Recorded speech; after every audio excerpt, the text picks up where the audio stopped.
Live from the van down by the river. Starring Mike Murray.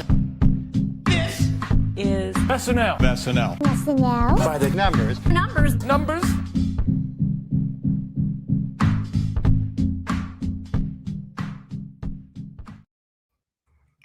Sensitive strippers. Brad and his dad grab a tree. Doctor, please don't go. There's the opening haiku for you. I am your host, Mike Murray, and this is SNL By The Numbers, the home of SNL stats. Tonight we're covering episode 996, 97. We are Saturday Night Live, hosted by Josh O'Connor and musical guest Lily Allen. This podcast is a presentation of LateNighter.com. Welcome back to the program. The heroine of Hamilton, Nicola, back at the stat desk. Welcome back. How you been? I've been doing so well. Thank you so much for having me back. I'm very excited to talk about this episode and excited for what's to come for the Christmas one. Any hopes for SNL Christmas? What do you think? I just want to get in the Christmas spirit. I want it Cher and Ariana Grande. I want camp. I want it to be big. I want them to go all out before the new year. Well, the poinsettias are out. They're on home base, and that gets me juiced up. Also want to welcome back Titan of Taunton. He's back. He's an OG. Also, it was episode 996. I was right. I shouldn't have gaslit myself. It's Andrew Haskell. Welcome back, my friend. How we doing? Happy holidays, Merry Christmas, Happy Hanukkah, Happy Bakemas to all of us here in New England and all the Patriots fans. I'm really excited to be here with you guys tonight. Absolutely. I mean, I think I heard you early on in the season, Andrew, say that Ashley Padilla was having a Drake May-like year. Do you care to extrapolate or comment further? Listen, year 2, going from, hey, this could be a good year to, an MVP candidate. Drake May, a little bit of a step back this week. Ashley Padilla, not really. She continues her MVP streak, this massive year 2. And I think, as we go in from the winter into the spring, I think we're going to be talking about a 2026 being a huge year for Ashley Padilla and Drake May. So I'm super excited. Ashley Padilla fully has that 1 seed right now in the conference. I don't even think there's a Matthew Stafford in the way for the MVP race at this moment in time, going into the final show of 2025. So let's look at this episode. It was an interesting one for a specific reason, but let's look at the stats of the week. Screen time, season 51, episode 8. We got Josh O'Connor at the top, of course. 16 minutes, 9 seconds. Very low. That's a low screen time. So we'll talk about that later. But interesting. So, Nicola, what did you think about, did you know who Josh O'Connor was? Were you excited about this episode? Quick thought. Yeah, I did know who Josh O'Connor was, specifically from Challengers, but before the episode, I made sure to watch the new Knives Out movie, and I thought he was great in that. So I was optimistic coming into this episode. So Knives Out is out. It is out. I was thinking it was like a Christmas release. How many movies are there so far? This is the 3rd one. All right, I have seen the first one. And does he play is he working with Daniel Craig? Is he on that side of the law? Yeah, they're kind of teaming up together. He plays a priest in it, and it's very interesting. I recommend watching it. All right, nice. Because I did a segment last week, or a question about hosts that you do not know and expectations, and how I love those episodes. And then I was watching the episode, I go, oh yeah, this guy is in the new Wicked movie. That's why they're doing like a Wizard of Oz sketch, and that's why I don't know him, because I haven't seen Wicked yet, and I got to see it. Then I realized he's not in Wicked at all. So he's in the Knives Out sequel. Behind him was Bowen Yang with a big comeback week. 4th best episode of his career. It's Bowen Yang. 10 minutes, 39 seconds. So we love when we see a 10 spot from a vet just, hitting the A gap right before Christmas with 5 appearances. Ashley Padilla in the 2 spot, 8 minutes, 21 seconds, hit her 100th appearance, ended up with 102 career appearances after last week's episode. So just crazy. This is the 2nd time this season she's put up 8 appearances in a single night. The streak is just going strong into Christmas. Sarah Sherman, 5 appearances, 7 minutes, 40 seconds. Lily Allen becomes the first musical guest, traditionally, not counting double duty, to appear elsewhere in the show, but still gets really low screen time. So this is the lowest screen time for a MG since Morgan Wallen last season. So low screen time. Quick performances from her. 6 minutes, 14 seconds. Chloe Fineman with also putting up 8 on Saturday, 6 minutes, 11 seconds. Jane Wickline, I mean, we're doing a lot of football tonight, Andrew. I feel like Jane Wickline's that kind of trick or treat running back where, it just puts up a Jonas Gray like stat line once in a while, or just, gets 2 touchdowns, but then gets benched the next 2 weeks. So what do you think about Jane Wickline with a good little streak going right now? Yeah, exactly. Like you said, it's that fantasy wire, that waiver wire pickup where you're like, oh, she got me something, but I think I got to drop her again. But, good for her getting, I think, she's at the point where it's not just screen time, but I think she needs to make the most of her screen time. I liked her being able to play kind of the straight man in a sketch, almost the reverse straight man, where she's like the horny woman. And getting those like hard beat jokes where everybody's going left and she gets to go right. The camera gets to square up on her and she gets to deliver her line, which I think is where she excels a little bit more. And I think she's starting to find some of those roles.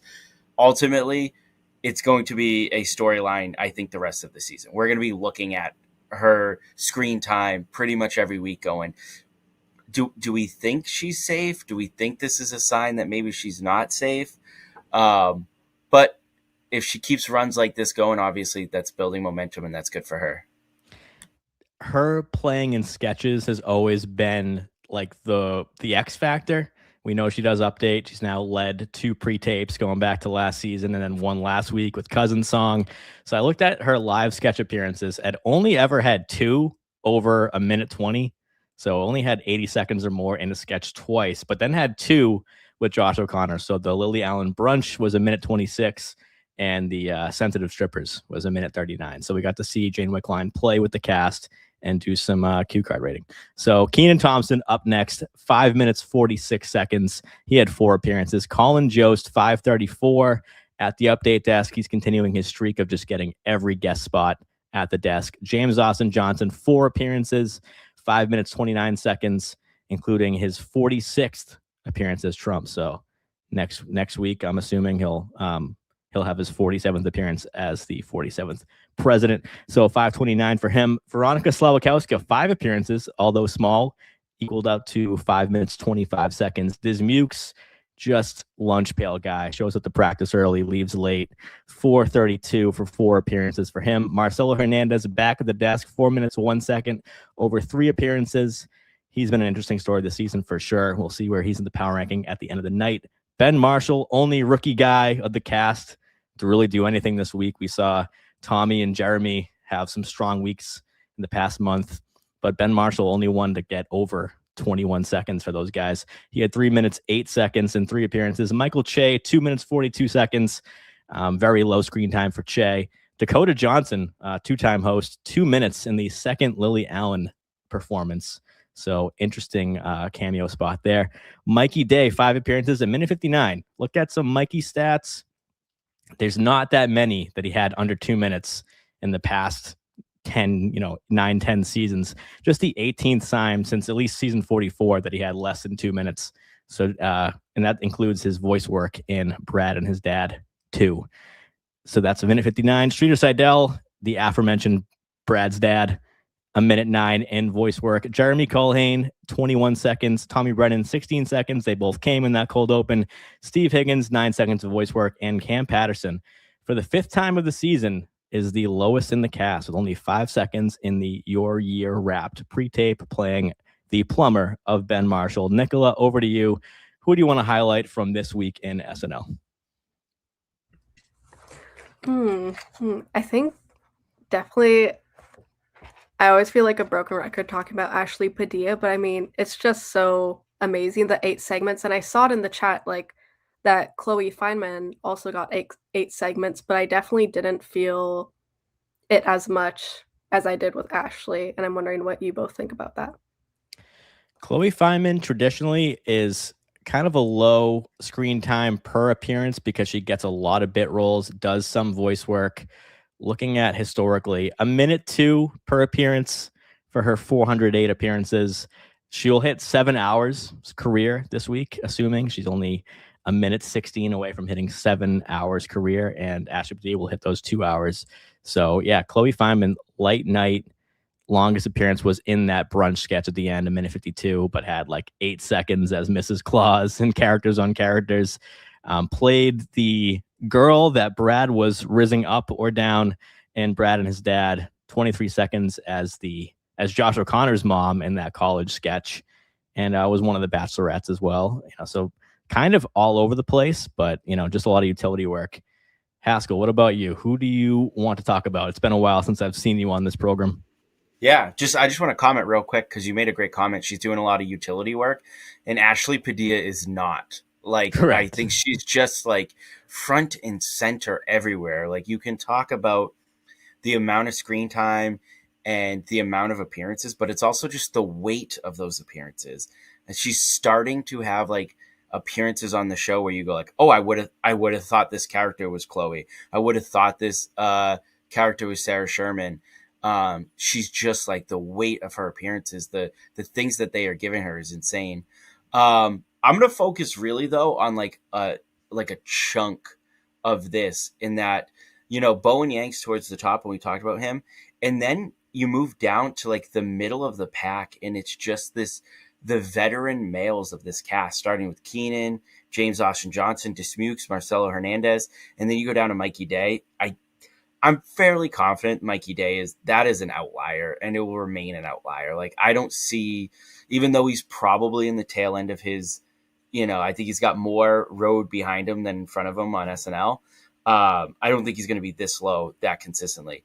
But man, I just think Dismukes, Marcelo Hernandez, James Austin Johnson, they're all so good that, and not to take away from anybody who's getting the screen time, I just want to see more of them.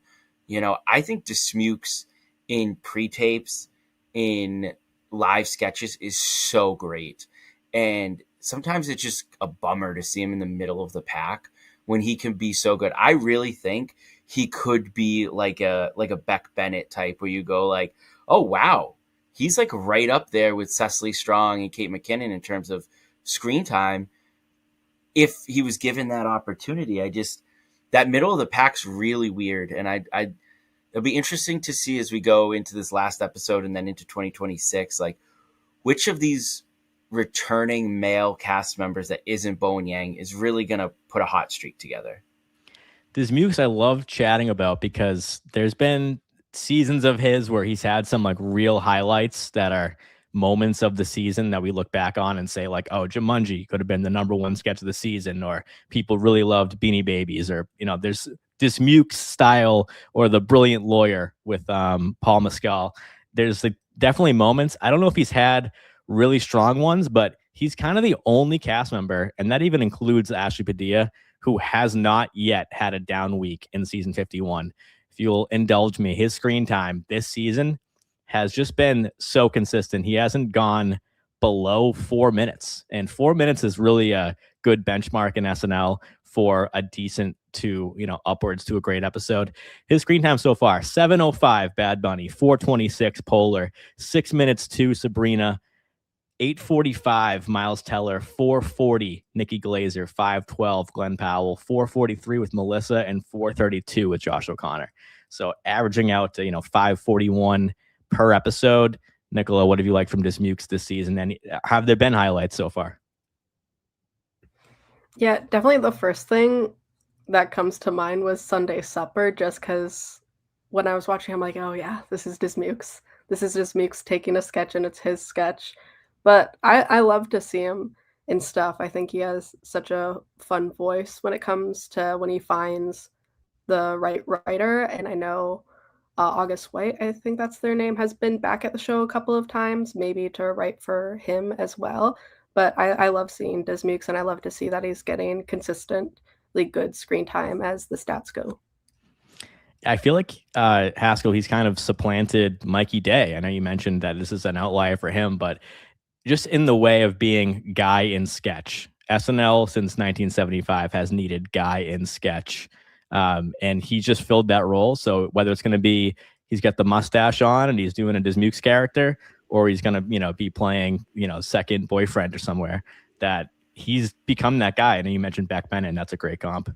Yeah, and to mention Ashley Padilla again, because it just feels like it's going to be that type of season. Like Dismukes feels like he could be Ashley Padilla's, her male counterpart in a lot of things. The way that, Mikey had that with Heidi Gardner, and he had that just chemistry with her that like they could play, a married couple, they could play siblings, they could play, news anchors together, they could play coworkers. Like Dismukes, I think, has that with Ashley Padilla. And if he does, and she continues to just rise at such an astronomical level, then that tide's going to raise his ship as well. That's a thread that I really hope they don't lose in 51, by the way, is that pairing that Haskell just mentioned, the Ash Mukes pairing, because it doesn't happen as much as we think it does. And I did a question this season about suggesting pairings we haven't seen yet, either rookies and vets or two rookies or any of the sort. And when they leaned into that for like 2 weeks in a row, I was totally on that train.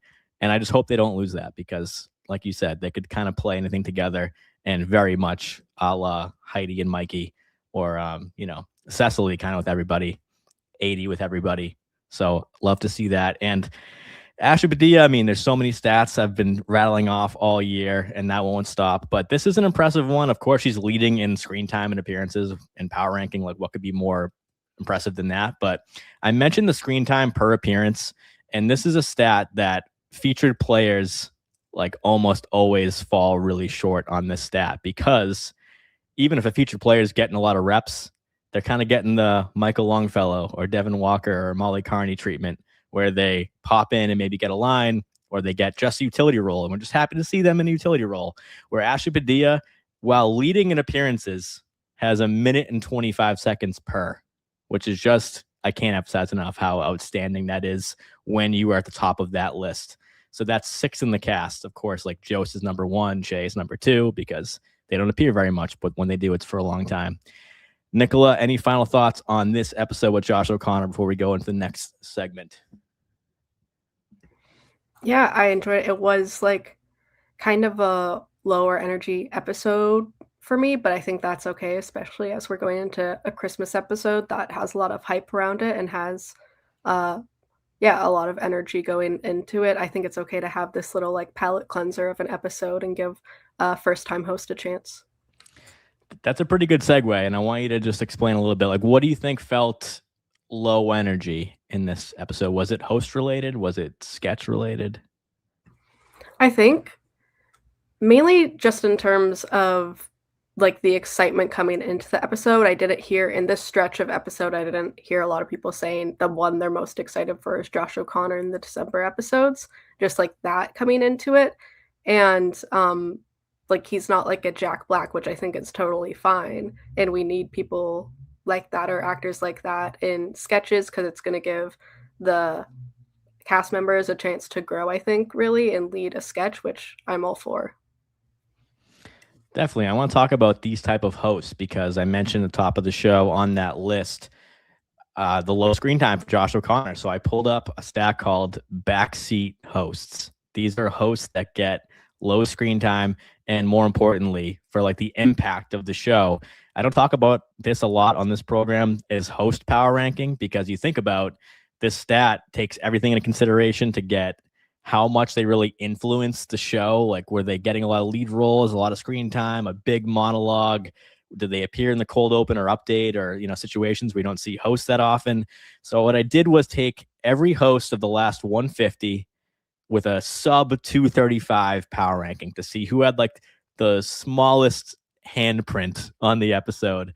And I'll put the screen time there as well. It's obviously an easy stat to digest, and you can kind of see hosts that have low screen time, but maybe a little higher power ranking because they did get some more lead roles, and maybe some hosts who had a lot more garbage time and were in the sketches more, but didn't lead them. So Josh O'Connor is definitely on this list. And I even included, Haskell, the SNL at home and the Omicron episode, just to give her some perspective about what even those hosts can score, because look at the top of this page, which is sorted from the bottom, is Kristen Wiig and Tom Hanks from late season 45 at home. They were the two hosts out of those 3 episodes. So do you even remember what Wiig or Hanks did in those shows? Really? I mean, Tom Hanks, if you asked me what he did in that episode, I really would have thought just the cold open and like welcoming people in. And I haven't gone back and revisited the at homes in a while. But I don't remember anything from the hosts outside of just kind of doing a quick monologue, welcoming us to the episode, and then getting to all the pre-tape stuff. So I'd be shocked to find out that they would have even more of an impact on the episode than that. And this stat is measuring impact kind of based on the episode. So it's a stat that can live in the 70s, 80s, 90s, and now, because cast size changes a lot. The format of SNL is changing a lot, where, we could have an episode in the 90s that had 20 plus segments because they would do these quick little hit pre-tapes. And now it's always about 12 to 14 segments a night because they're a little bit more production value, and we're getting full sketches. So we're reducing the number of pieces a night that we see. And Tom Hanks, he had the quick monologue and he introduced the one musical performance. Kristen Wiig did like a little sketch on her own at home, and that was it. So in those episodes, since there was a little bit less participation, their power ranking can actually go up a little bit because they had more of an impact on such a small sample size.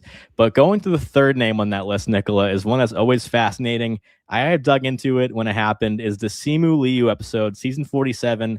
So that's kind of briefly before that Paul Rudd Omicron episode, where it's just the lowest traditional screen time host I've ever covered at 11 minutes, 22 seconds. And of course, he has 100 more power ranking points than the at-home hosts, but it was like a crazy low episode. So that's kind of the floor for the stat, because other ones are affected by COVID as well. Like Issa Rae, season 46, had some like really low participation there. Chris Rock had that premiere in 46. So no surprise there at all. But I kind of want to throw it out to the chat and to the guests here, if you can kind of pinpoint anything with this list, because there's something that kind of jumps out to me, seeing these backseat hosts. And I want to point one out because it's so similar.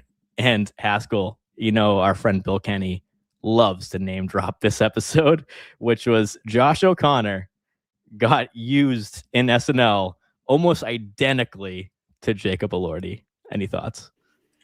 Yeah, they're very, I don't want to say similar hosts, but and they're not going to play exactly the same roles, but I do think there's going to be crossover and roles and that sort of stuff.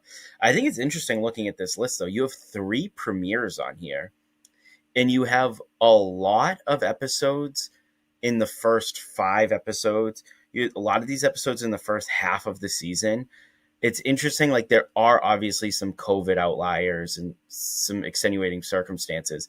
I do wonder if a lot of this has to do with figuring out the cast, and I also wonder if like new writers aren't taking big swings with hosts and would rather take their swings with, big cast members. If I'm a new writer and it's my first month at the show and I have this character I've been dreaming of getting on SNL for years, I'm going to be looking for Keenan. I'm going to be looking for Mikey Day. I'm going to be looking for Bowen Yang. I'm going to be looking for Chloe Fineman, as opposed to Josh O'Connor or, Claire Foy or something, or going back to one of these newer episodes, like, even like Kristen Stewart or Michael Keaton, who have a history at the show. I think I'd probably take my bigger swings early in the year with cast members. So I'll be interested.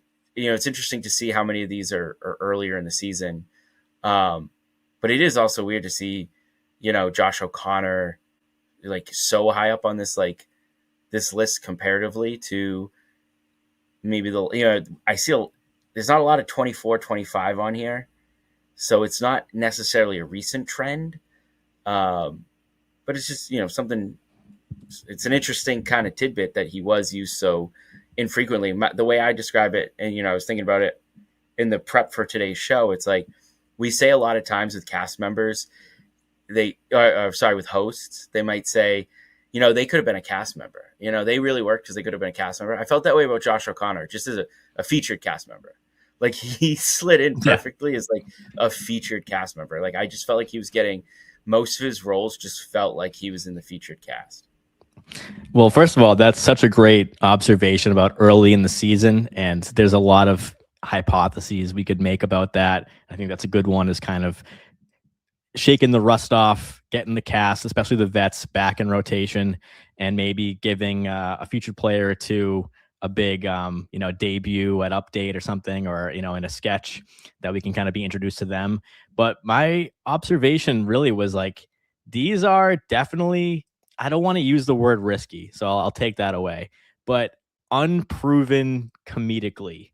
There's a lot of hosts on here that are dramatic straight actors.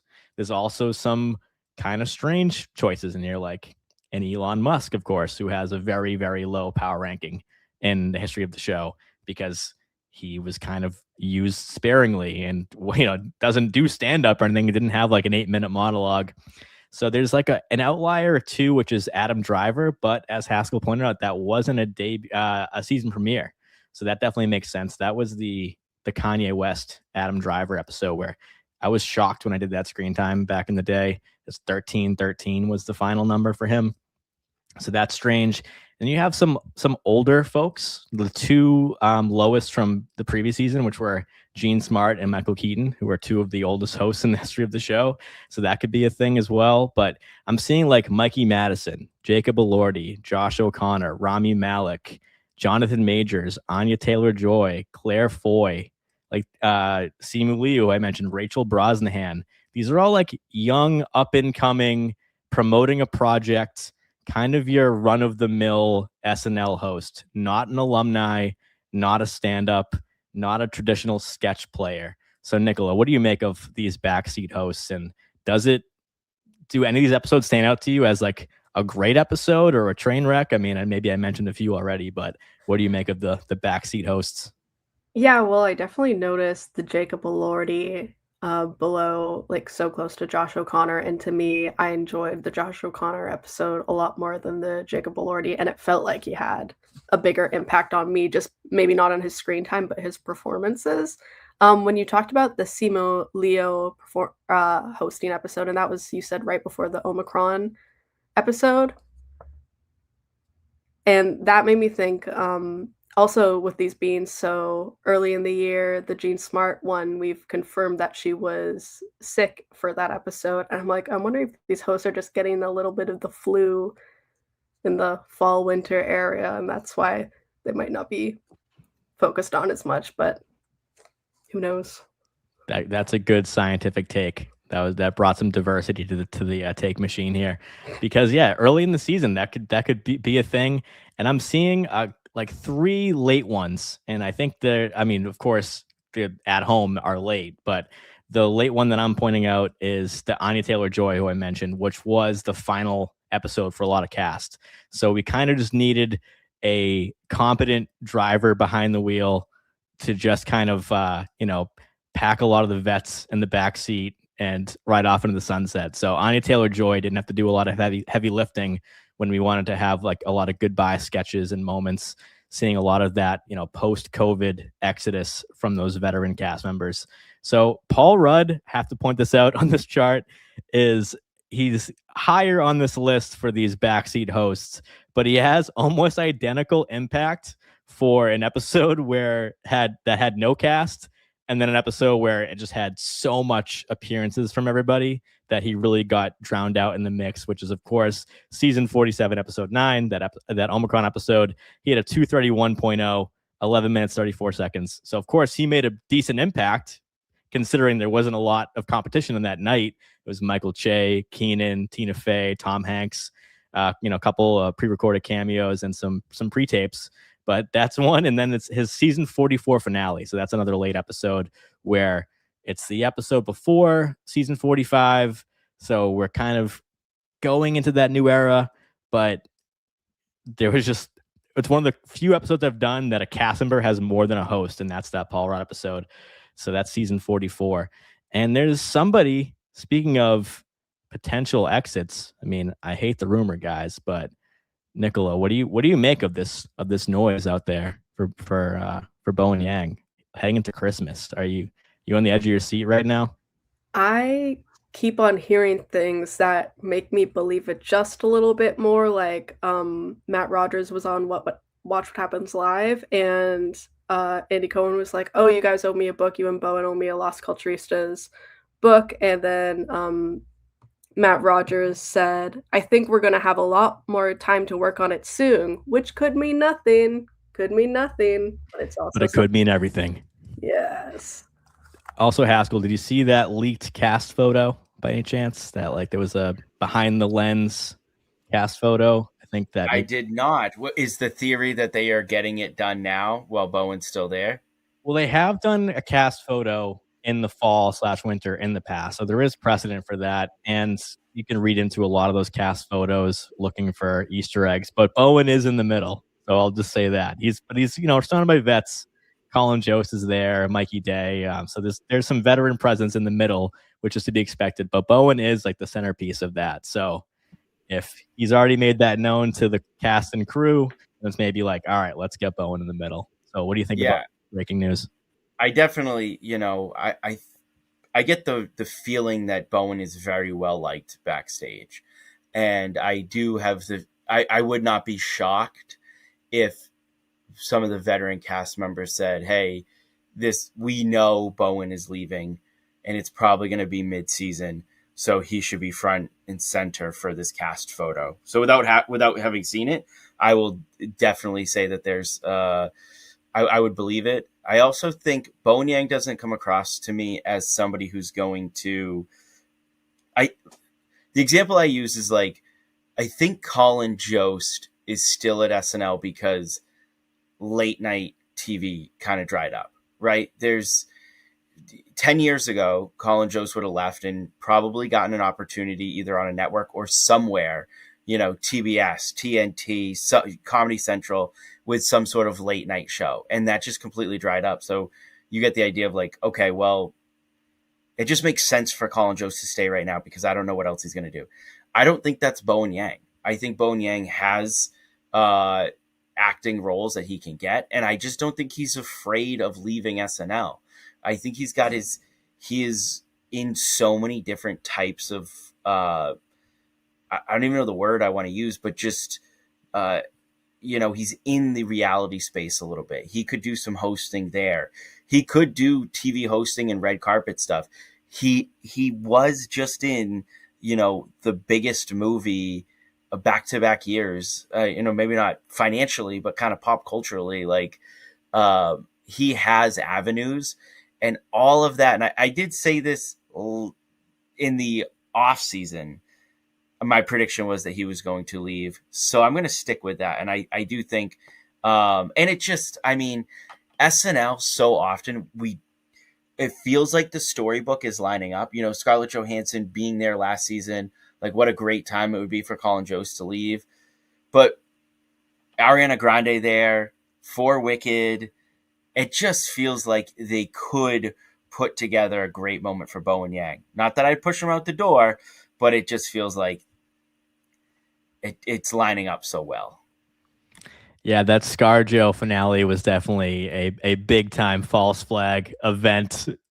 Really lined up perfectly.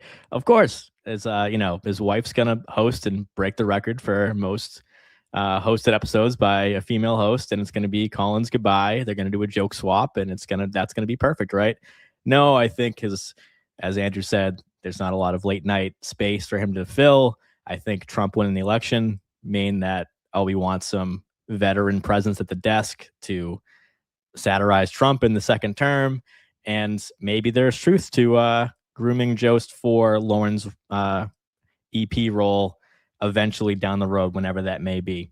So with Bowen Yang, this could maybe be it. And if it is, I wanted to take a moment to just look back at his career and kind of just refresh on because Bowen Yang still feels kind of new to me. And it's only been 6 seasons, 6.5 years he's been in the cast. So, born in Australia to parents from China, grew up in Quebec. So interesting backstory. Graduated from NYU with a degree in chemistry. Hired as a writer for season 44. He was 27. Next season gets hired for the cast with Chloe Fineman and Shane Gillis. Becomes a featured player, first featured player in the history of the show to get nominated for an Emmy in season 46. He's been cast screen time leader 10 times. this week being the 10th time. And this has just been a interesting story because the storyline's coming in, especially with the Gillis stuff in the backdrop, him being fired like immediately while SNL is being celebrated for the first Asian cast member is openly gay. He came from the writing staff, and he brought a lot of stuff that you'll hear on Las Culturistas into sketches, and we got to see that. He started out making quick appearances, or he made 5 appearances as a writer. He played Kim Jong-un in that Sandra Oh episode before he was in the cast, things like that. So before I read some stats, Nicola, what how have you felt about Bowen's career? If this is it, just what's your parting words? If this is it, I think he's made an amazing impact on the show and one that I personally have enjoyed. I mean, the characters that I think back to, Iceberg will always get me. It's always be one that I enjoy. I know it's like a fan favorite as well, but yeah, well deserved. And specifically because I'm thinking of Ariana Grande, I just think them talking about the family charade sketch and how it came to be, and also his performance in that, I've really enjoyed. glad you brought up the iceberg. That would be a cool callback for a final character. So believe it or not, Dr. Please, who's made some interesting entrances in sketches and has now led a couple of them, including this week with Josh O'Connor, just this long black hair, turtleneck, long white coat. He was in that Bragazzi Who Has the Most Important Job sketch, back row of the plane. Who would have thunk that would end up being a recurring character? But the iceberg is one that was such a phenom, and especially with the music that the iceberg records. If you remember the songs he would sing, very Cher. So maybe iceberg X Cher collab coming up, a weekend update, especially if the news will probably break maybe that day. We'll know going in, so at least we can have that goodbye. And if you've been a long time By the Numbers listener, you know that I'm like a huge Bowen guy, so I don't want to see him go, but I'll be happy when he does for his sake and his career. But looking back at it, by the way, that Dr. Please was only it's now his second most recurring character behind Trade Daddy Chen Biao. So that's another one that we could see, I guess, if you wanted to, kind of bookend his SNL career. But I'm saying this is a positive for Bowen. He does not seem like somebody who would go quietly. And I feel like as SNL fans, we crave cast members not going quietly. We want to be able to say goodbye to them.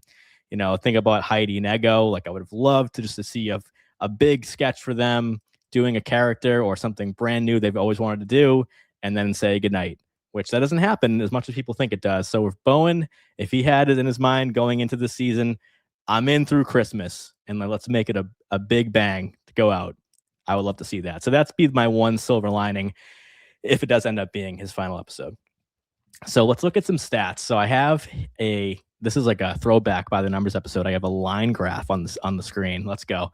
So this is all his screen time through all his seasons, from season 45 to 8 episodes through 51, just to get some perspective on the averages. You can kind of see the growth. So you don't have to trace, with your finger on the screen, the line graph. Season 45, his rookie year, 2 minutes 13 per episode. Next season, 2:47. That was one he got nominated for an Emmy for. Season 46, second year featured player. Season 47 went up to 3:34, so jumped up almost a whole minute.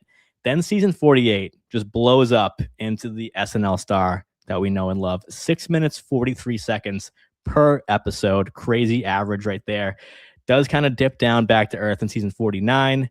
5:51, goes back up for season 50, the golden season, 6 minutes 2, and is sitting at a 5:10 right now in season 51.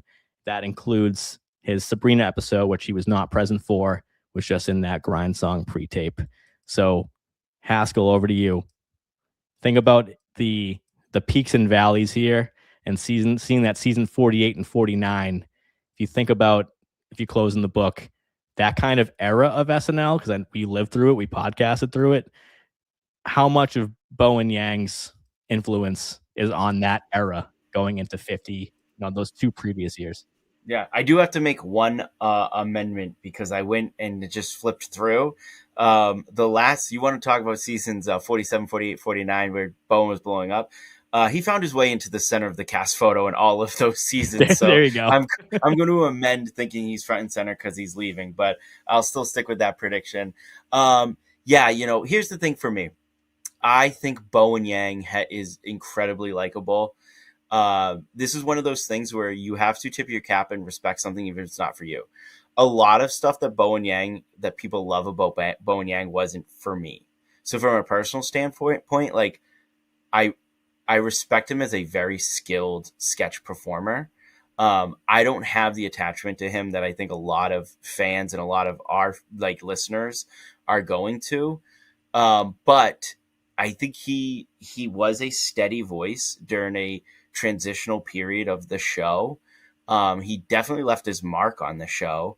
I think one of the things that's going to kind of hold him back a little bit, when I think just being fondly remembered, when we go back and, I don't know how many years, but we do another full cast countdown over the summer, is that Bowen was here during a time where, you were talking about his recurring characters. There's not many to speak of because it was during an era where we weren't getting a lot of recurring characters. And I think that's going to hurt him. And it is going to hurt certain cast members of this era 10, 15 years down the line. So would he be top 50 for you? Top 50. It's kind of the measuring stick. I feel like we're at, about 170 in the history of the show. So upper third, basically. Yeah, he's Bowen Yang, upper third cast member. He's probably on the outside looking in for top 50 for me.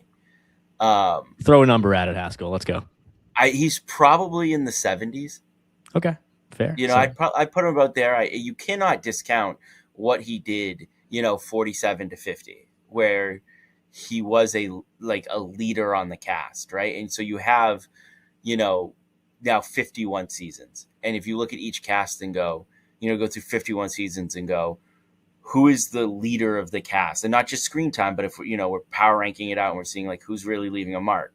And then you get rid of 5 of those seasons going to be Phil Hartman easily. Maybe could he squeeze himself right there in that top 50? Sure. But just for me, I think around the 70s is a lot more fair. All right. So we have 172 people who have lived on this earth who can say or could have said they were a cast member, and Bowen Yang is, ahead of 102 of them to Andrew Haskell. Nicola, this goes back to maybe the first SNL by the numbers of all time. It's a great question for sports, for SNL, for everything. Is quantity versus quality? So we talk about the stat once in a while, especially when John was doing that top 50 cast ranking over that summer, which is sketches or, appearances per episode. So SPE, we call it. And for John, his benchmark is really 4 or more appearances on average per episode.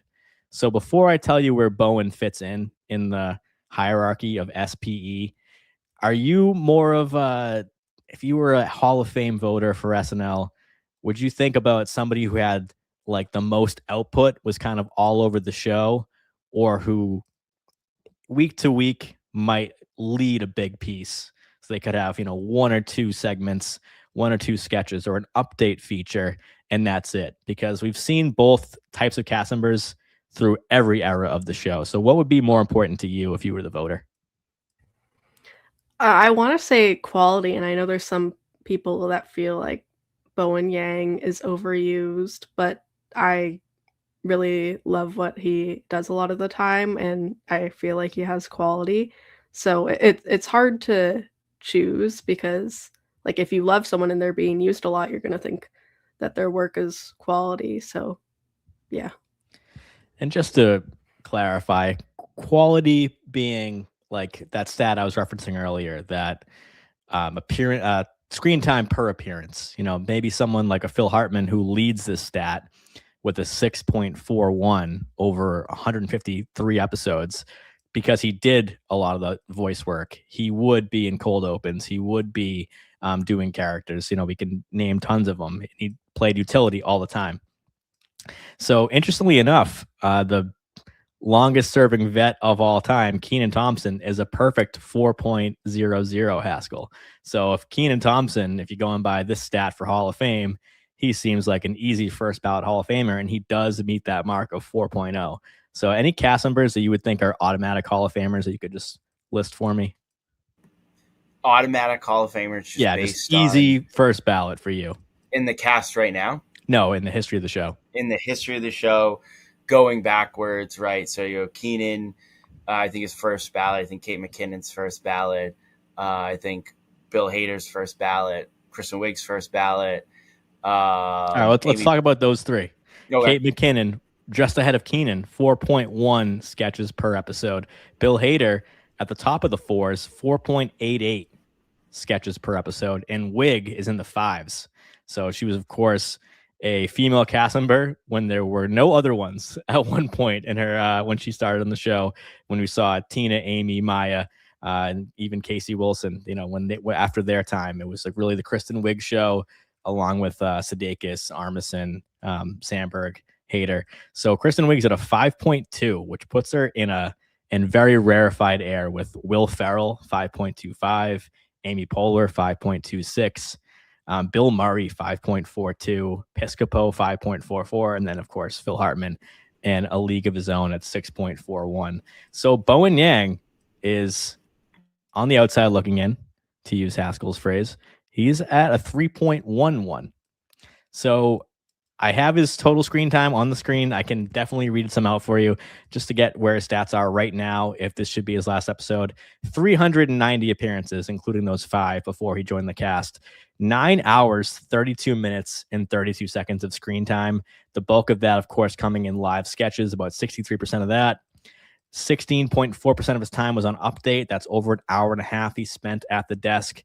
An hour and 9 minutes in cold opens. That's 12%. 48 times he's appeared in cold opens, 29 updates, 236 sketches, 64 pre-tapes for 40 and a half minutes, 10 monologues for about 8 minutes, and he's introduced 3 musical guests. Trivia for the chat, if you can tell me any of the musical guests that Bowen Yang has introed in his time on the show.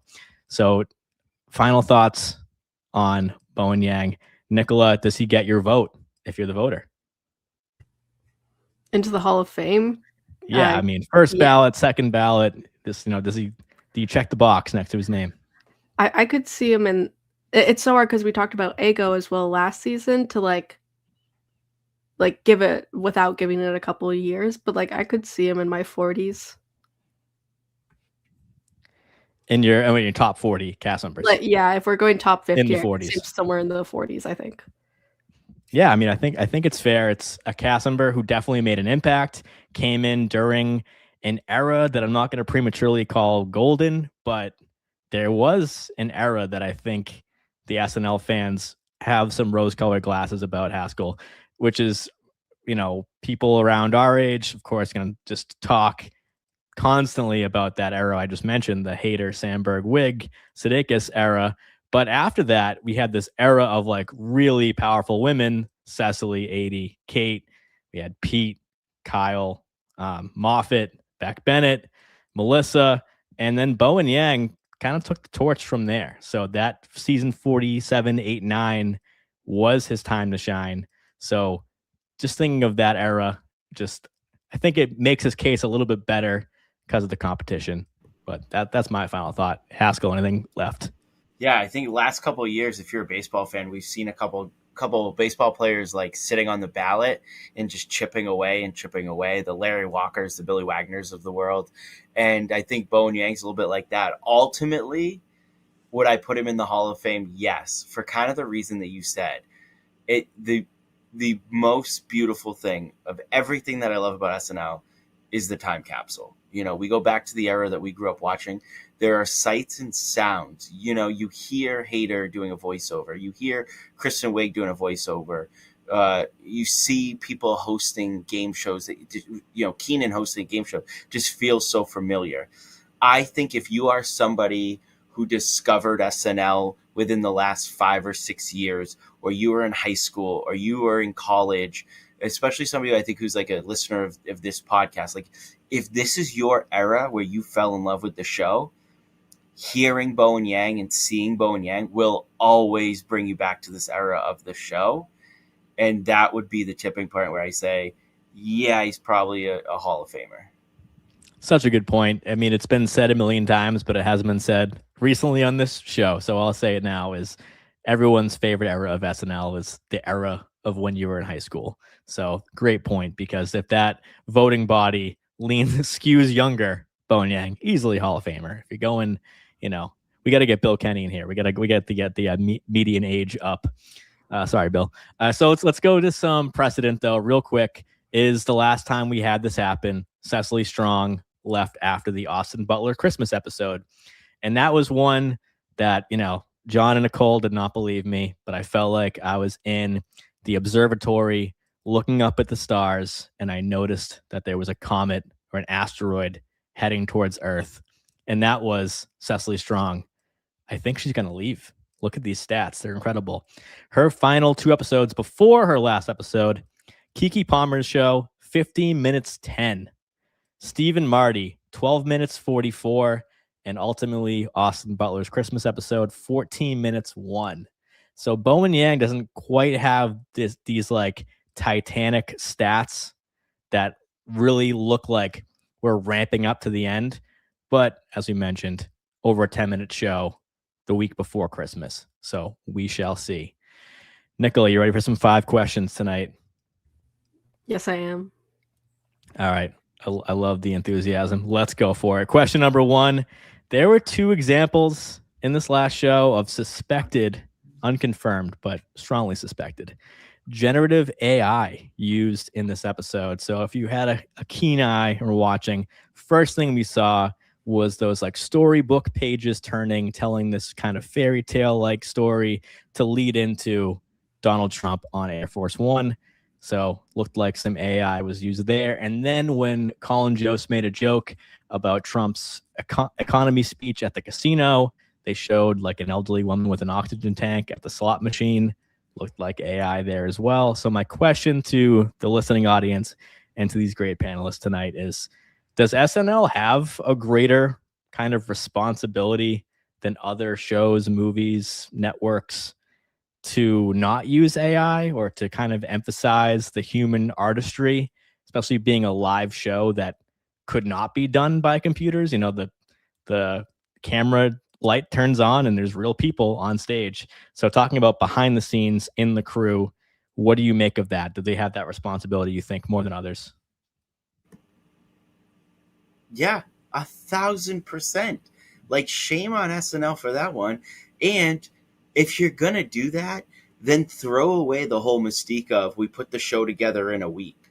Because, yes. Like, yeah, it's pretty easy to put the show together in a week if you're just going to type in some prompts. I think it's really disappointing. I do think, like, it just really, maybe if the AI generation, like, whatever they generated was part of the joke, like the fact that they generated it with AI is part of the joke, I would maybe give them some leeway with that. Like South Park did that a number of years ago now with like AI generating the script, and that the joke was that AI generated the script. But man, it's super disappointing, and I hope that that this is kind of more of a one and done situation. Right. There was a conversation on this program earlier with my old co-host Nicole Rovine, who talked about AI writing. And she's like, oh, maybe, SNL did this for this monologue. We're kind of down on a couple of monologues that were a little like flat.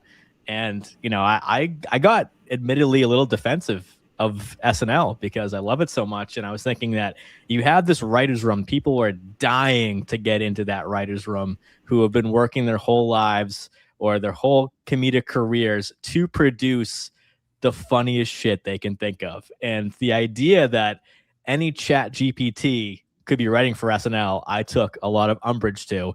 And then, Nicola, they go and do a thing like this. So where do you weigh in on this? Mm-hmm. If it seems like I was low energy throughout this entire By the Numbers, it was leading up to this point because it upset me so much. I noticed in the cold open, and then when I saw it on Weekend Update, I'm like, come on. I don't know. Maybe it's the fact that every time I tell someone I'm a graphic designer, they ask me, am I worried about AI?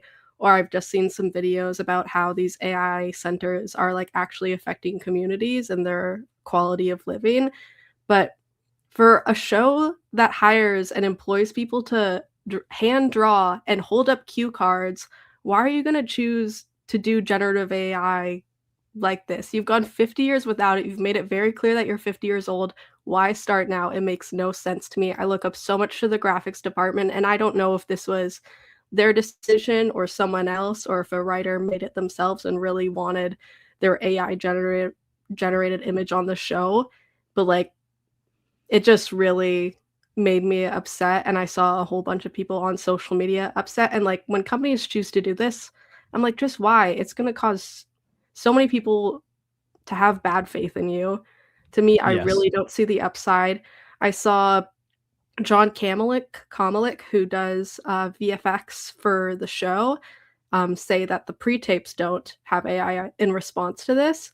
And if you don't know, anybody in the chat doesn't know, the Saturday Night Live VFX workers are unionized, and in their contract, they actually have a specific clause to do with like uh, critical AI and outsourcing protections. And so I just think that I hope that other departments follow suit on that. I don't think we should be letting them get away with this. Like, sure, you did it this one time. People have been saying they might have done it in some earlier episodes this season. People have noticed, and they've made it very clear that it upsets them. So just like you have all these people that you employ, or so, as you said, like you make the show in a week. Any like time we're going up to show week, I can think like, oh, there's people working on the show right now. But you can't always think that, and as you said, if they're using AI here, and obviously people that work on the pre-tapes have said they don't use AI there, but where else are they using generative AI in the show? Like, it's we don't know now. So Yeah, that's the perfect answer, Nicola, because it does just open the door to scrutiny. That's why I had to say that anecdote about me being defensive about the writing, because I'm like, SNL, they would never do that. And then it's like, okay, foot in my mouth, because maybe they use it somewhere else. So it's, it's one thing. Like, I love that Haskell brought that up. If it's the butt of a joke, it's talking about how AI sucks. It's talking about how it, gets people's fingers wrong, and like that type. Like, we all can meet the moment and comment on what's happening in the world around us, which heavily includes AI. SNL should be no different in criticizing or making light of that. But as Nicola talking about being a graphic designer, and as somebody who gets accused of being AI on Reddit every day for the screen time stats, I take offense, and so should you. So love having that discussion. SNL, be better. Don't use AI. All right, question 2, Nicola. What do you make of this 6-episode run where Michael Che hasn't had a single update guest on his side of the desk? Does it mean anything? Does it not? But more importantly, in general, are there pros and cons to who leads that segment? Or, a certain character, you go, oh, that's a Colin piece, or that's a Che piece. Is there anything, or is it just not really matter in the end? I can definitely see why people would choose to be on Colin's side. Like, his book is literally called A Very Punchable Face, and I think he's okay taking the punches when a character comes on to get like the audience loves it when a character comes on and starts making fun of Colin. And so if the character needs that, then that's great. And there are times like when we've seen Michael Che's mom come to the update desk that Michael Che benefits from that, but I think it's more obviously commonly used with Colin, and he's okay with it. I hope it doesn't get overplayed in terms of like just that's the only funny part of the character, but I understand why it's being used that way. Fair enough. Andrew, what do you think? Because I feel like with Che, I almost get excited because it is a little bit more rare, and we get to see Che like act. So that's maybe one pro, but I'm sure you probably have some good ones about what character. If you were writing a character, you were in the cast, like maybe you'd have a preference about who kind of sets you up for the punchlines. Yeah, as a fan, I definitely sort of miss Michael Che. Like, he wasn't bad at that role, and he has plenty of characters going back on his time in the show that, companion players to him that worked. So, I think it comes down to three things. I think there's three reasons for it. I think probably the biggest one is the type of characters that they're doing right now just play off Jost better. And, you know, Nicola, you said, like, you know, I hope they don't overdo some of it. I think they are overdoing it a little bit with, like, the interaction between Jost. Like, it's a lot of the same stuff. I think that's number one. I think number two is probably Jost is a little bit more hands-on at this point in the show. You want to maybe take that as a hint of, you know, where he might be 5-6 years down the line. Like, I think he's taking a mentoring role with a lot of these younger cast members. And I think that's why he's getting the role when these new cast members come on and do like their first update or their first couple updates. And I think it's just a sign that Michael Che has kind of settled into a role where this is complete speculation. You know, I am not plugged in at all. I do wonder if it's a situation of like, okay, Lauren, I'll come back for another season, even though I kind of wanted to leave 3 seasons ago.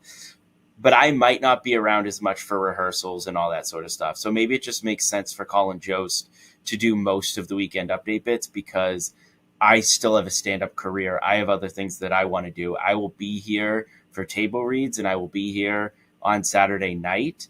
But maybe it just makes more sense for Colin Jost to do the heavy lifting at this point.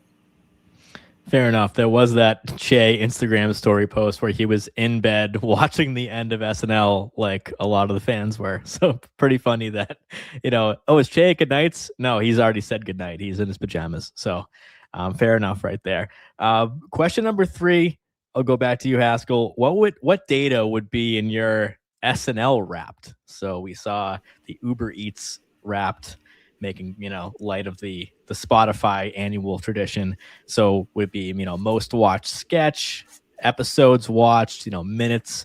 What data set would you show us on your story after your SNL Wrapped was dropped? Well, I do think my watching age, my viewing age would be somewhere, you know, 28 to 32. Like that era is still my era. Me and my wife go back and watch a lot of 2005 to 2013 sketches. So I'd be right there. In terms of like, you know how they Unwrapped, they give you like, you're the top like something percent of this. I think I'd be in the top 0.1% of season 45 sketches. I love season 45, even with the way that it ended, especially I think there are some gems of music in that season. Going back, Sleeping on the Couch, Doug the Pug, Overnight Salad. There are some songs in that season. That's some late 45 right there. Yeah, like there's some stuff in that season that me and my wife go back to we still sing Sleeping on the Couch, like probably once a week. Like any time somebody forgets to take the trash out, or, you know, dinner didn't get out of the freezer or something, like we will sing Sleeping on the Couch. So I would guarantee I am in the top 0.1% of viewers of season 45 sketches. Ladies and gentlemen, The Weeknd. I did have a little bit. There was a touch. It's, you know, if you were looking carefully, if you were analyzing my Spotify Wrapped, it's a little bit of SNL in there, which is that Nothing from Nothing by Billy Preston. It's a song that gets a lot of play. It was the first song ever played on SNL, which just turned 50 years old when Polar hosted on October 11th. So shout out to the original episode hosted by George Carlin. Nicola, over to you. What would your SNL Wrapped tell about you? Definitely like my watching age would be like in the 19 to 24. As we were saying earlier about Bowen's career, like I started watching in high school for season 45.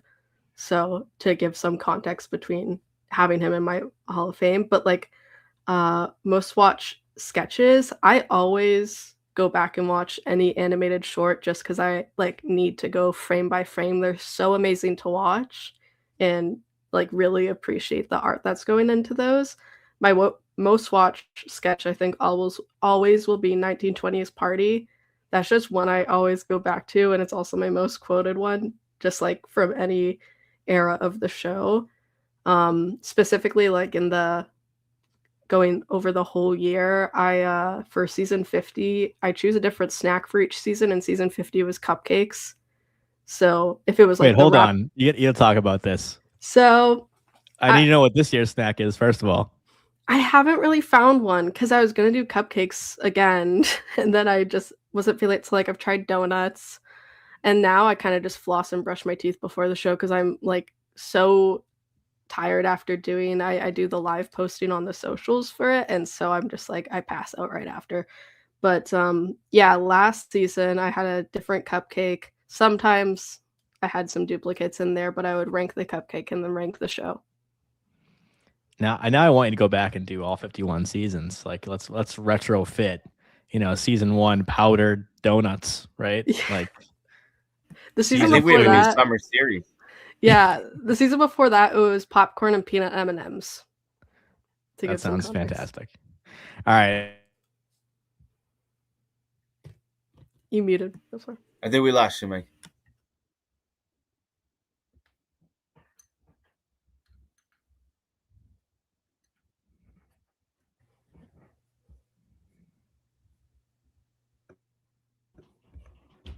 Can you guys hear me? Nope.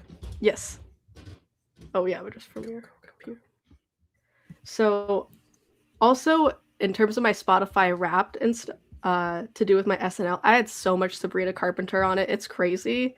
And if you don't know, I went to see the Sabrina Carpenter double host episode, so that makes a lot of sense why I had her on there so much.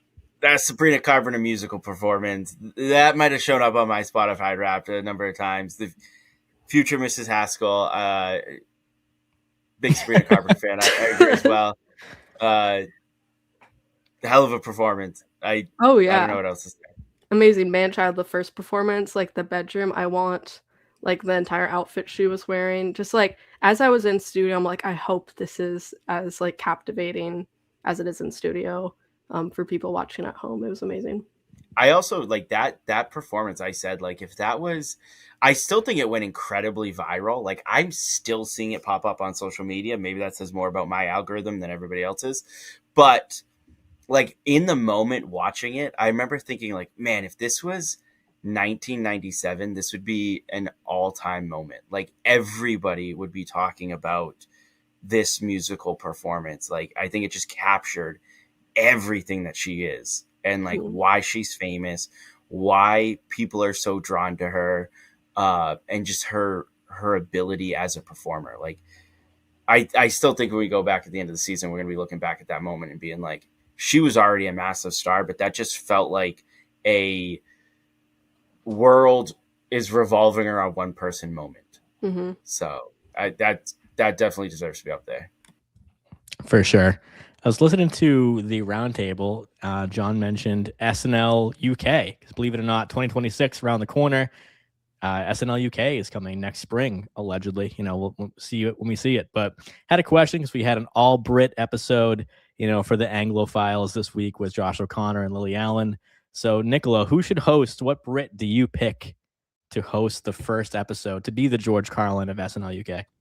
So I have my top 3. My number 1 would be someone, if it's someone that has hosted before, which I feel like could be a smart idea of someone that has background in the show, is Harry Styles. Also, because it means he would have to release something in order to be on the show, most likely.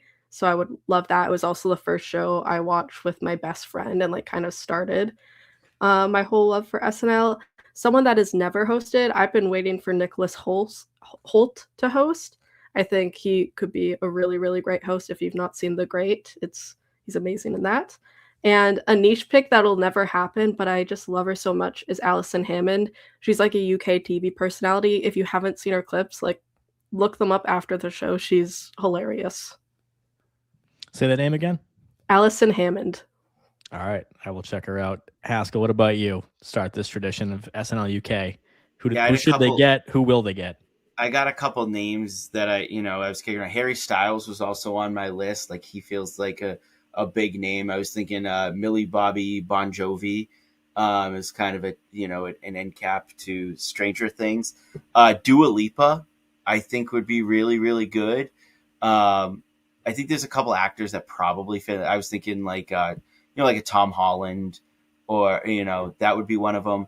But in honor, I don't think this is going to happen, but I do think to capture SNL, you kind of have to as much as I think a name like Dua Lipa would be huge, Harry Styles would be huge, and it'd be great. I think you have to go to SNL roots. I think you have to go to his stand-up. So I'm gonna go with James Acaster. He definitely has some connect. Like he's been on Seth Meyers a few times, and if if Lorne and Broadway Video is part of producing and at least I guess consulting on this, like maybe there's a connection there. I did some research and trying to figure out like who could be, British stand-up right now that could come in and do that. He was kind of the best answer I came up with. I went the same way. I mean, Carlin was 38 when he hosted in 1975. So he was, well established. He wasn't definitely like an older comic, but he was 38 years old. I was thinking like a Ricky Gervais or like a Jimmy Carr, like just somebody who's been around but brings some stature to the show to start it off, and then after that you can go double duty pop stars or like young hot actors, actresses promoting movies and stuff. So that was my answer. Gervais was the first name I thought of before Nice. I started kind of coming up with a list. It must be a mass thing, All right, final question, number 5. This is a great one leading into Christmas. Just got to get the Christmas spirit right now. Nicola, what is or are your favorite SNL Christmas sketches of all time? We're all going to check them out, in that little lull, watch them SNL Christmas and watch the special. So what do you think? I love December to Remember so much as a So person good. that also doesn't understand car ownership. You don't understand Aper? No, I do not. But so I really love it from that aspect. And just, yeah, I think it's such a funny one. It's one that people that don't watch the show regularly have brought it up to me and asked about it. So I think it's a fan favorite all around and a rewatchable sketch during this time. It's one I go back to. From Chalamet's first turn as host. Love that sketch. Great back acting. Also a great kind of rare Mikey Day role as the neighbor who's just like giving the look because, he's sleeping with Beck Bennett's wife. Usually it's the other way around with Mikey Day characters. Andrew Haskell, what about you? Best, your favorite SNL Christmas sketches? Yeah, I got to go cliche with this, and I apologize, but they're just two sketches that if I don't see them, like it's not Christmas. Like I might as well not even open up gifts on the 25th. But Steve Martin's One Holiday Wish to me is just, it is comedy 101. It's like building a sketch. They just don't play the sketch out, but that is sketch comedy 101. That's how you play the game. That's how you build things up. Just a couple of weeks ago, I was on the podcast. I was on a roundtable, and I brought up our at-home Reddit episode that we put together during COVID. And I opened up that episode paying tribute to that sketch. So I absolutely love that sketch. I could watch it so many times. And I've talked also Christmas Time for the Jews. That song, it's such a hilarious sketch. It's so funny.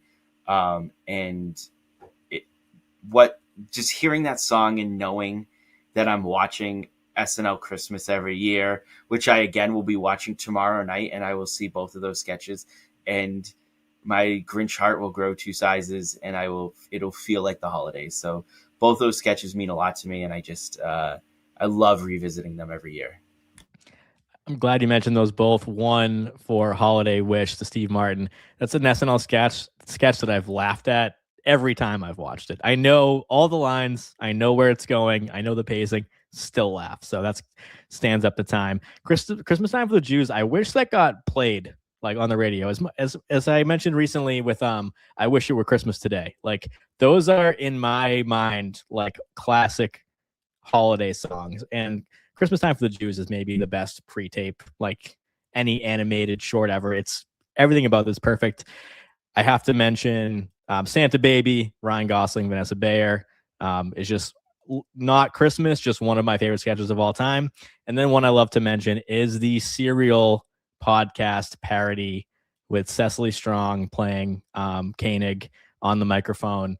Just ahead of its time, a perfect satire. If you followed the Serial podcast and that came out, it blew my mind how perfectly they lampooned that podcast, much like the Burn Your Enthusiasm. Just picture perfect, pitch perfect, everything about it. So That's not one that gets remembered a lot because it's very topical, but I have to mention that one.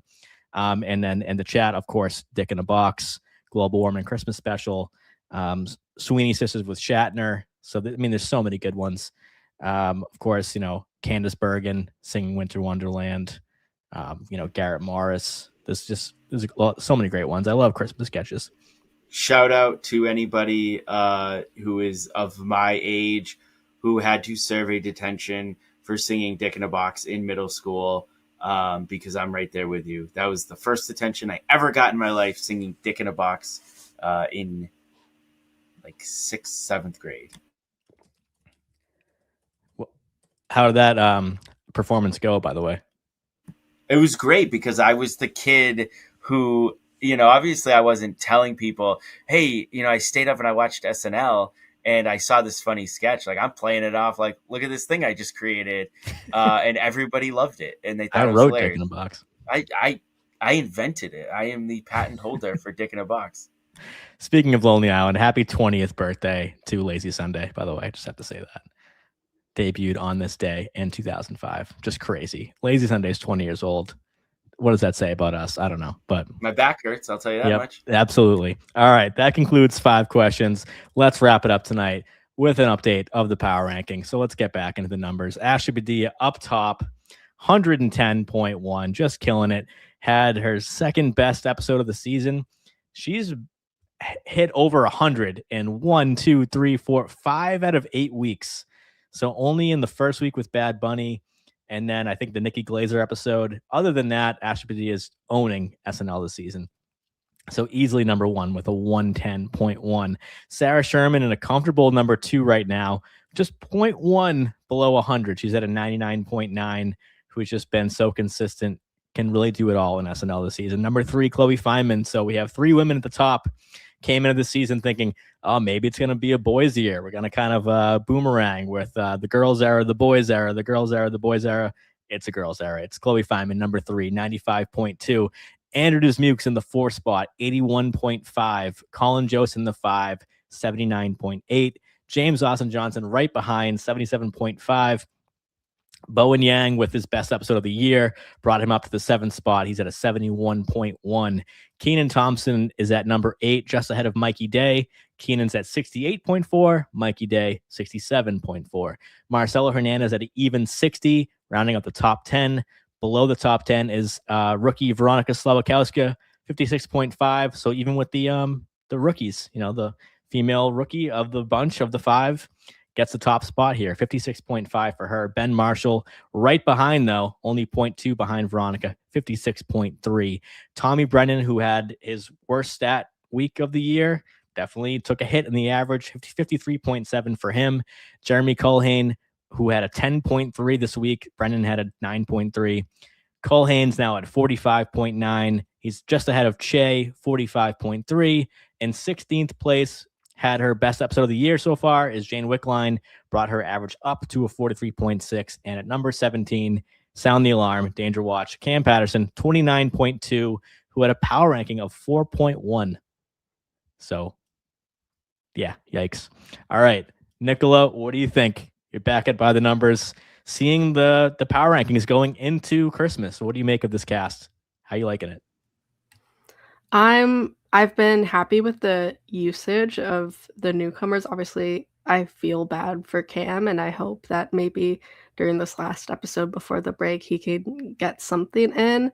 I love that the girls are doing amazing. I only expect for this upcoming show, it's going to be like the Ashley and Ariana show, and I'm totally all for it.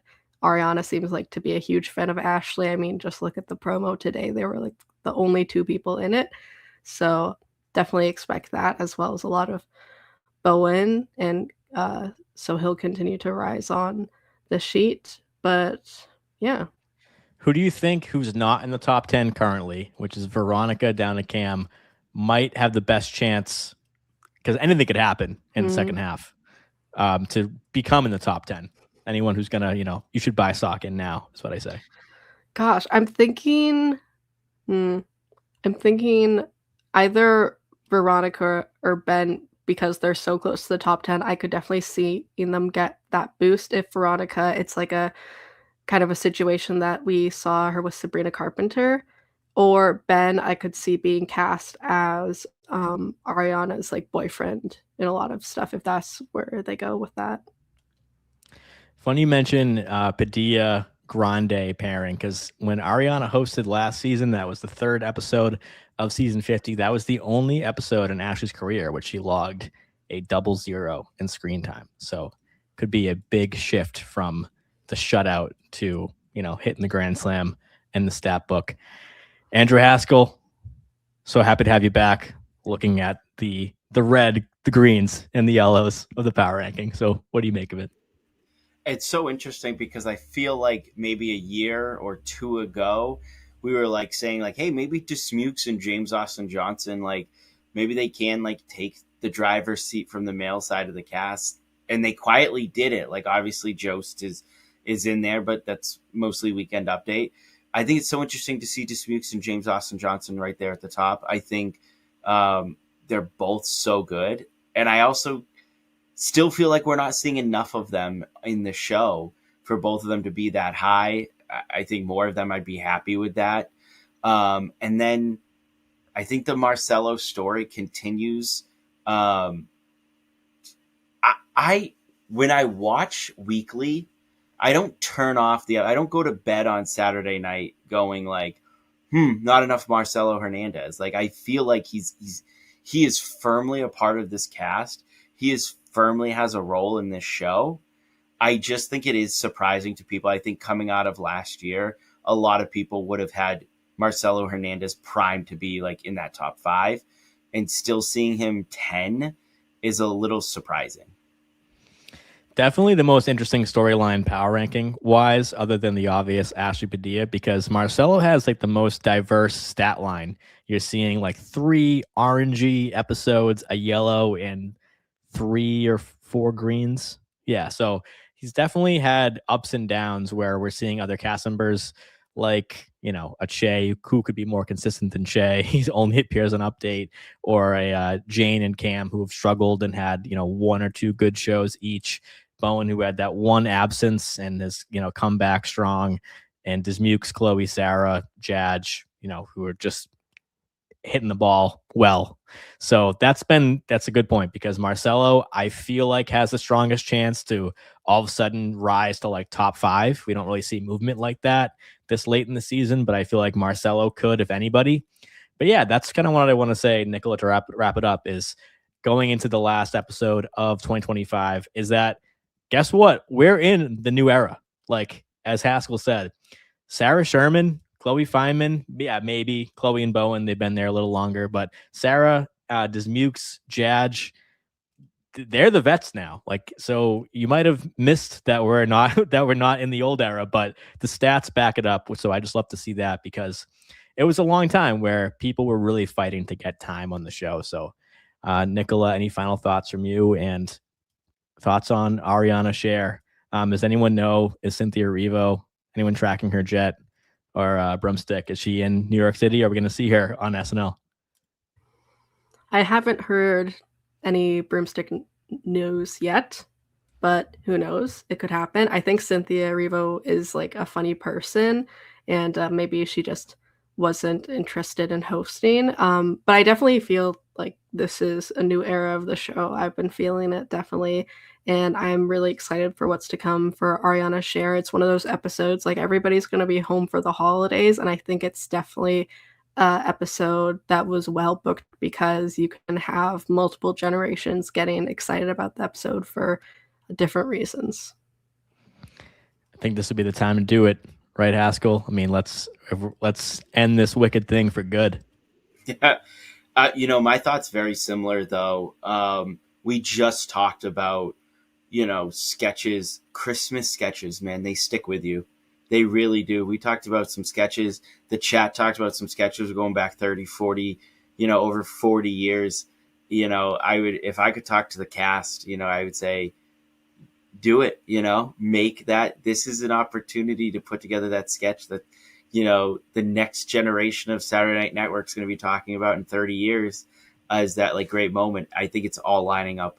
You have a star from the biggest movie in the world right now. You have a generational icon musical guest. You have a couple of cast members who are really starting to make their mark on the show. It really feels like all the ingredients are there for a very, very special episode and some really special moments. So make it happen. You never know. It's like any given Sunday in the NFL or any given Saturday. We're talking about the people over at 8H because, going into that Saturday, we didn't know that we were going to get Dick in a Box that night. We didn't know Christmas Time for the Jews was ahead of us. So I love that take. I love the energy, the spirit.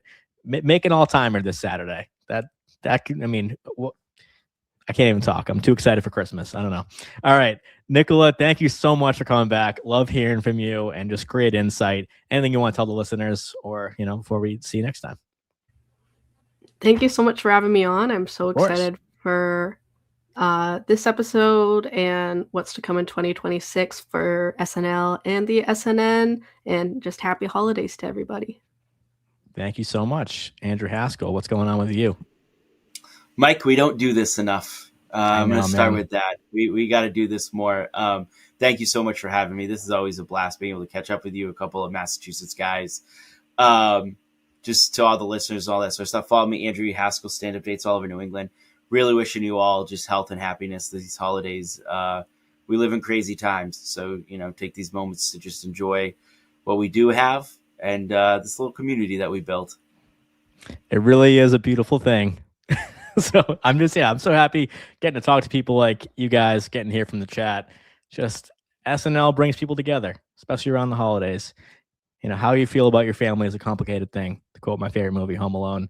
But, we have an SNL family, too, to fall back on. So thank you to everybody for listening. I cannot wait to be back next week. TBD on the date, because next Wednesday is Christmas Eve. So we will not be live on Christmas Eve. We will let you know when the show is going to be and get to talk about that Christmas show. Can't wait for it. We are brought to you by LateNighter.com, and we will see you next time. Thanks, everybody.